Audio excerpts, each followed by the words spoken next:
Seguimos en modo país y lo decíamos antes de la pausa. Está con nosotros Ángel Urraburu, él es el presidente de la Bolsa de Valores.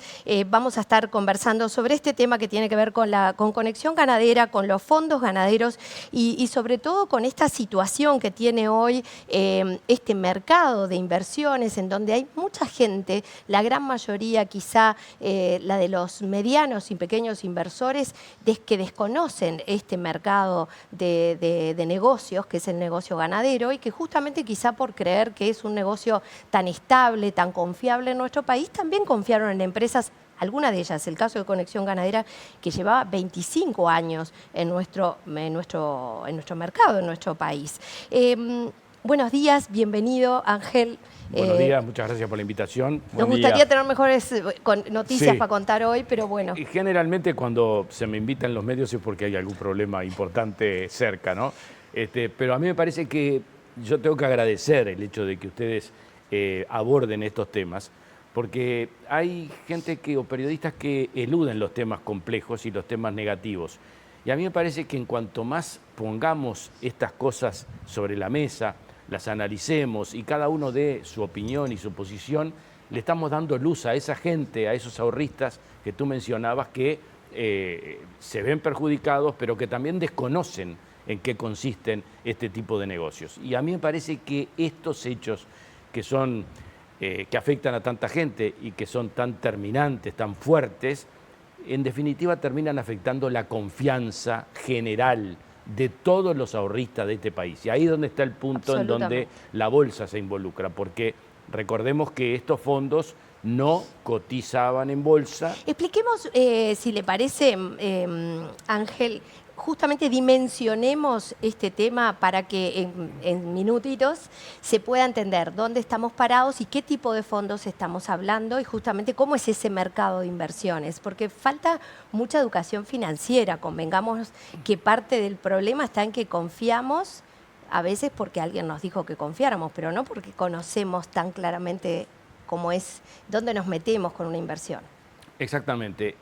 Lo primero que hay que decir es que cuando una empresa hace un ofrecimiento público o capta ahorro público a través de medios masivos de comunicación, para mi gusto, forzosamente tiene que cumplir con las normas regulatorias del Banco Central. Y en este caso no se cumplieron. Ellos buscaron armar contratos diseñados de tal forma de que no sean captados por la regulación que existe y que es muy exigente, que nos abarca a los bancos y a las bolsas en forma muy fuerte, que para cumplirlas necesitamos esfuerzos a veces importantes, incluso económicos, para cumplir, pero resulta que cambiamos el contrato y en lugar de decir que captamos dinero a una tasa de interés, que era lo que hacían, decimos que engordamos ganado y entonces hay una interpretación de una parte del Banco Central que establece que el Banco Central no tiene parte en el asunto. Ahora, pero ahí le pido parar un segundito. No. Había engorde de ganado, había compra de ganado, había incluso transformación en proteínas, en otro tipo de producto, ¿verdad? Subproducto, también había frigoríficos y demás. O sea, porque si no lo que parecería es que estamos hablando de una estafa clara, de que se dice que se hace una cosa y se hacía otra, o realmente no se hacía nada de esto que creemos que sí se hacía, que era trabajar el mercado de la ganadería. ¿Estamos hablando que se mintió a los inversores de plano? Yo no puedo establecer eso porque no formo parte del negocio, no estuve dentro del negocio, esto no participó en la bolsa, en ningún momento pasó por la bolsa, no pasó por el Banco Central, no había información a los ahorristas nunca tuvieron balances disponibles. Las empresas que cotizan en bolsa y que captan ahorro público, eso es lo que voy yo, al público van a ofrecerle captar sus ahorros, tienen la obligación, por ejemplo, de presentar balances de sus números trimestralmente al Banco Central y a la bolsa y a los ahorristas. Esto nunca se hizo en 25 años. Entonces, ahora, ¿cómo pasan 25 años y no se visualiza este nivel de riesgo? Porque el Banco Central emitió un comunicado, hizo controles, de hecho los recuerdo de hace unos años, algunos de los controles que tenían que ver justamente con prohibir esa publicidad cuando se hacía un llamado a través sobre todo de redes sociales. De hecho, Conexión Ganadera lleva años en que solo tiene una página web y no hace llamado público, ¿verdad? Quizá viendo lo que se les venía.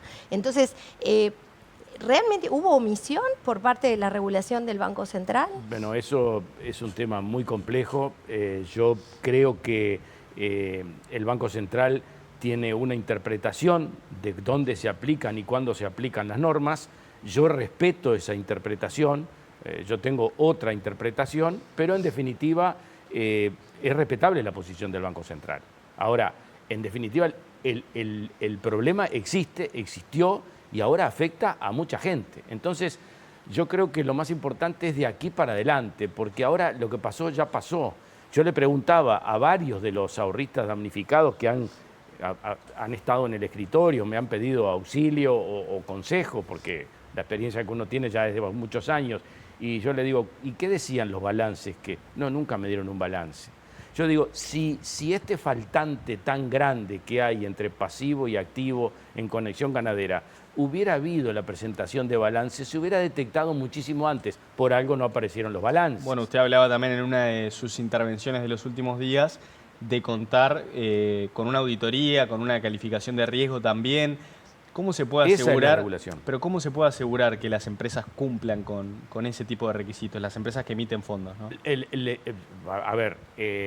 A mí me parece que si hay una zona gris en la cual el Banco Central con su comunicado dice no nos compete la regulación si se trata de engorde de ganado, y yo digo sí deberían regular, no con las normas actuales quizás, yo respeto la interpretación del Banco Central, lo vuelvo a repetir, pero si captás ahorro público y a la gente, yo no estoy muy de acuerdo con que Conexión Ganadera no hacía propaganda, uno prendía la radio de mañana y en todos los espacios de radio había que la vaca les gana, en la ruta interbalnearia. Sí, porque pasaban datos, ¿verdad? Pasaban datos, o sea, era una forma indirecta de pronto de publicidad. Por supuesto, la marca O sea, Stradivarius. va generando confianza eso. Por supuesto. O sea, eso lo que hubo fue lobby, confianza, pero confianza. Es parte del llamado público. Claro. Entonces yo digo que sea lo que sea el negocio, el llamado público a inversores y ahorristas, yo digo que de aquí en adelante debe existir una norma, se debe crear una norma que establezca que si hay un llamado público, el Banco Central debe cumplir con la regulación que ya existe. O sea, no hay que armar una regulación.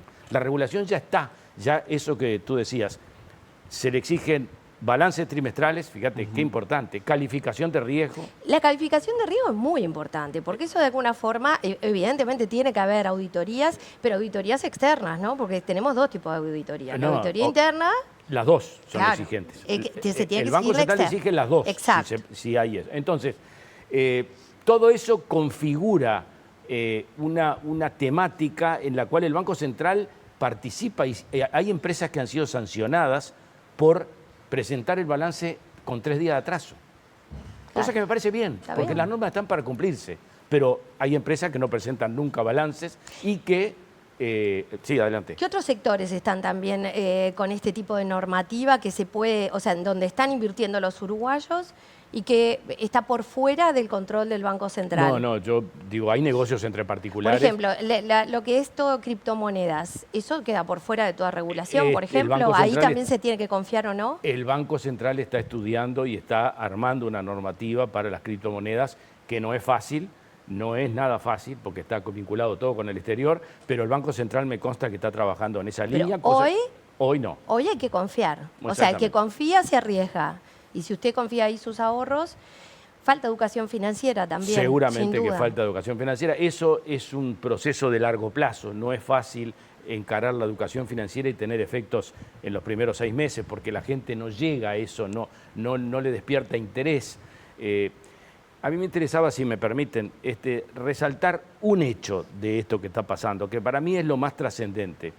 Cuando los ahorristas, y en el caso de más de 6.000, si yo sumo las 3 empresas, son damnificados, la confianza de esos ahorristas se ve dañada en forma muy dramática. Ahí está, eso lo había señalado usted hace unos días, y yo justo le iba a preguntar cómo se hace para recuperar esa confianza, tanto a nivel institucional como de los pequeños ahorristas, ¿no? Es muy difícil. Es difícil, ¿no? En el año 2002, con la crisis bancaria, se perdió la confianza, igual o peor que ahora, y se recuperó después de un tiempo bastante importante, pero a través de la regulación. Después de la crisis del 2002, aparecieron las normas de Basilea, que fueron aplicadas por el Banco Central a los bancos, que fueron muy estrictas, y después vino Basilea II, que fueron más estrictas aún, y que eso hizo que los bancos tuvieran que cumplir una serie de requisitos regulatorios que antes no tenían, y que a la gente lentamente le fueron dando de vuelta la confianza. Yo lo que digo es que cuando se pierde la confianza se pierde muy rápido y se recupera muy lento. Le pregunto ahí justamente respecto a esto de la confianza y de la banca. Le decía antes de salir al aire que a mí me pasó de vivir desde adentro de una entidad financiera la crisis del 2002, que fue muy dolorosa, ¿verdad? Con todos los inversores, los trabajadores incluso, ¿no? Todo lo que sucedió en aquel momento. Y cómo le hizo al país y cómo le hizo a los 20 años para atrás, ¿no? O sea, porque llevó casi 20 años volver a estar con un sistema financiero en el que confiamos todos en general. Ahora, eso también hace que las tasas de interés sean bajitas. ¿Por qué? Porque el hecho de que haya regulación implica burocracia, implica estructura, implica costos. Lo mismo le pasa a la bolsa. ¿Cómo hacemos para evitar que no aparezcan por el costado otro tipo de instrumentos, como aparecieron estos, que terminen dando una tasa mayor y que la gente vuelva a confiar? ¿Cómo hacemos para entender cómo hacemos para darnos cuenta cuándo confiar? ¿Ya la tasa es un elemento de desconfianza cuando es muy alta? Seguro, seguro, seguro. Y más cuando una tasa fija remunera una actividad de rendimiento variable. Ahora, pero eso suele pasar, ¿no? Por ejemplo, los bancos. Los bancos me dan una tasa fija. Yo voy y me dicen, estamos al 4%. Pero ellos no están invirtiendo en tasa fija. Ellos están haciendo inversiones de todo tipo. Entonces, lo del esquema Ponzi, en este caso, que tenemos razón de que se dio, también se podría dar en un montón de otras actividades que también tienen renta variable para quien es receptor de fondos y que otorga una renta fija. Bueno, por eso... Expliquémoslo, porque si no parece que solamente acá se da. Por eso es que yo sostengo que tiene que surgir una norma regulatoria. Yo saludo la iniciativa del ministro actual de Ganadería, que se reunió con el futuro ministro de Ganadería y los dos estuvieron de acuerdo con crear una norma. Creo que eso es absolutamente imprescindible. Pero la norma lo único que necesita plasmar es que todo lo que sea recurrir a ahorro público, sea de la actividad que sea, tiene forzosamente que ser regulado por el Banco Central. Repito, las normas regulatorias ya existen, están consolidadas, están probadas. El Banco Central las ha aplicado muy bien en muchos casos. Pero usted se refiere también, perdón, a hasta incluso las campañas para esa captación de dinero del público, ¿no? Seguramente. Que se involucre muchísimo más el Banco Central. Seguramente. O sea, si hay seguramente. captación de dinero público, que las campañas... que los requisitos, reguladas. esto del presentar información, Exacto. balances, un prospecto. Hay prospectos que son de este alto, que presentan las empresas. La Tahona, por ejemplo, emite muy seguido en la bolsa, y los prospectos de emisión, en donde cuentan los últimos 2 balances auditados, con todos los planes de negocio y qué van a hacer con el dinero, eso todo se presenta a los ahorristas y al Banco Central. Si no se cumple, el Banco Central tiene la obligación de llamar al orden. Y eso es lo que hay que hacer. O sea, no puede haber actividades fuera del circuito regulatorio siempre y cuando recurran al ahorro público. Exacto, Ahora, aclaremos que si es un activante privado No, que por deciden supuesto. invertir Por y supuesto. arriesgar su dinero, obviamente eso siempre podrán hacerlo mientras sea una empresa puesta de forma legal y demás. Eso cada uno puede hacer con su dinero y arriesgarlo como si quiera. una persona quiere comprar 5 apartamentos a un promotor de X. construcción, No, está claro. puede hacerlo y Está no, claro. y no hay Ahora- que regular eso. Ahora, también me surge la interrogante de qué podemos pensar para el futuro inmediato, ¿no? ¿Cuáles son quizás las perspectivas o qué antecedente puede llegar a dejar este caso? Un antecedente negativo, totalmente negativo, que afecta a la confianza de todos los uruguayos. Y la confianza se refleja no solamente en que este tipo de negocios seguramente desaparecen, porque Y por lo pronto, está por 20 perdido, años capaz que... por lo menos, sino que también la confianza se refiere a otro tipo de ahorros, que son los que están regulados y que muchas veces recibimos consultas como diciendo, che, ¿y esto cómo es? ¿Y estás seguro que esto es así? Y bueno, Ahora, demos la bienvenida a que de alguna forma esto advierte sí, a la seguro. gente de pedir información, de Seguro. exigir documentación, de saber de qué se trata la inversión, en dónde estoy poniendo el dinero, porque aquí hay mucho del boca a boca, un amigo lo está haciendo, le va bien, yo también. obviamente las tasas siempre llaman la atención si son altas, eran tasas tremendas, ¿no? Impensables en dólares. Y que el campo no las da, ¿no? Y esa es otra cosa importante. No la da. Conocer el mercado, porque este es un caso puntual, pero si invertimos en algún tema, puede ser la construcción, puede ser un bono, puede ser una acción, conocer o por lo menos informarnos del mercado. Seguramente. Lo que yo quiero también resaltar es que la regulación ayuda a la confianza y no intercede en los negocios. Es fundamental. Yo creo que el hecho de que haya habido mecanismos que direccionaban ahorros de los uruguayos al sector productivo más importante del país, que es el agro y la ganadería, eso es algo absolutamente compartible. Eso es algo muy sano y muy saludable. El sector productivo tiene que estar financiado no solamente por los bancos, también por la gente. Ahora, lamentablemente, se usó un mecanismo equivocado, con normas equivocadas, por fuera de la regulación, que hacen que hoy esté cuestionado el negocio agropecuario. Y no es lo que hay que cuestionar, el negocio agropecuario o la ganadería o la seguridad de las vacas, o la vaca les gana o no le gana. Pero ahí faltó de alguna manera control o advertencias o una mirada del Ministerio de Ganadería. Ya no hablemos solo del Banco Central, porque estamos diciendo que este tipo de actividades termina afectando a uno de los sectores más relevantes del país, Sí, que es seguro. el sector productivo. Seguro, seguro. Puede ser que el Ministerio de Ganadería podría haber tomado cartas en el asunto. No Hace está para 25 eso. años que está Conexión Ganadera, o sea, en 25 años nadie lo vio. No, pero el problema es que la regulación no está a cargo del Ministerio de Ganadería, está a cargo del Banco Central.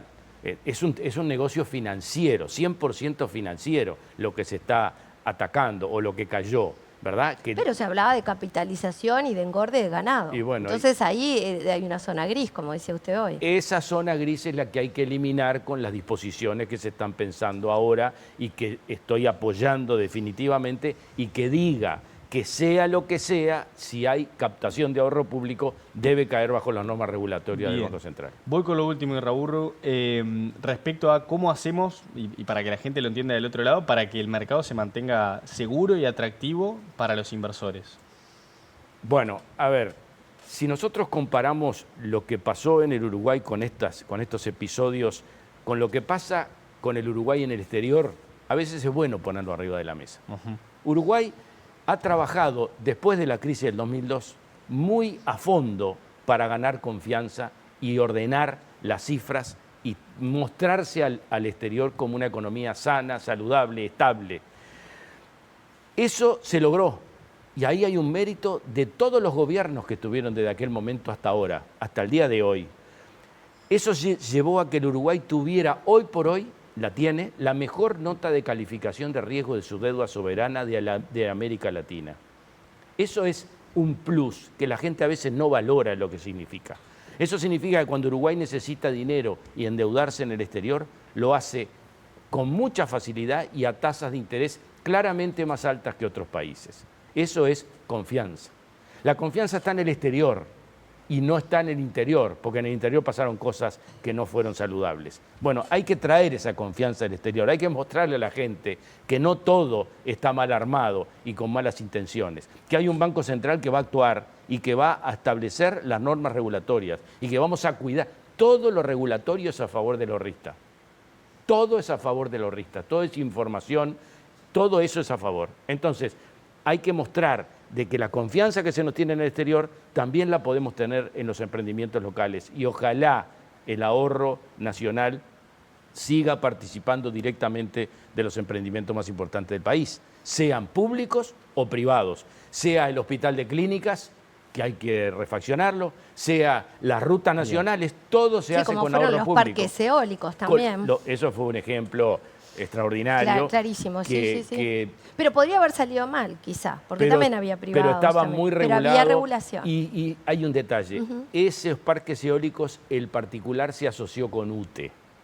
Y estaba UTE Estaba en el Estado en el medio. Exactamente, pero UTE además. O sea, no es el Estado cualquiera. Sí. Es UTE. Y UTE, las empresas públicas uruguayas gozan de buena reputación y de buena fama. Entonces, busquemos la seguridad, esa seguridad, por ese lado. traigámoslas del exterior, mostrémosle a la gente que del exterior se confía en nosotros y que hay empresas que están haciendo emisiones locales, empresas uruguayas que están haciendo emisiones, con sendos fideicomisos de garantía que son muy fuertes. Los fideicomisos es una forma de sacar patrimonio de la empresa, ponerlo al costado, hacerlo administrar por un abogado especialista en eso y que eso sea la garantía de la operación. Volvemos ahí a la importancia de la educación financiera, ¿no? Conocer y también, bueno, si no tenemos tanta información, quizá no apostemos todo lo que tenemos de ahorros a lo mismo, sino, bueno, aquello de la diversificación. Seguramente. Muchísimas gracias, Ángel Urraburu, le agradecemos por estos minutos aquí, lo estaremos convocando en cuanto haya más novedades de este tema o de otros y, por supuesto, a las órdenes. Ojalá que sean de buenos temas y de cosas saludables. Muchas gracias. Gracias a ustedes por interesarse por estos temas porque le están haciendo un favor a los ahorristas y a la gente. Muy bien.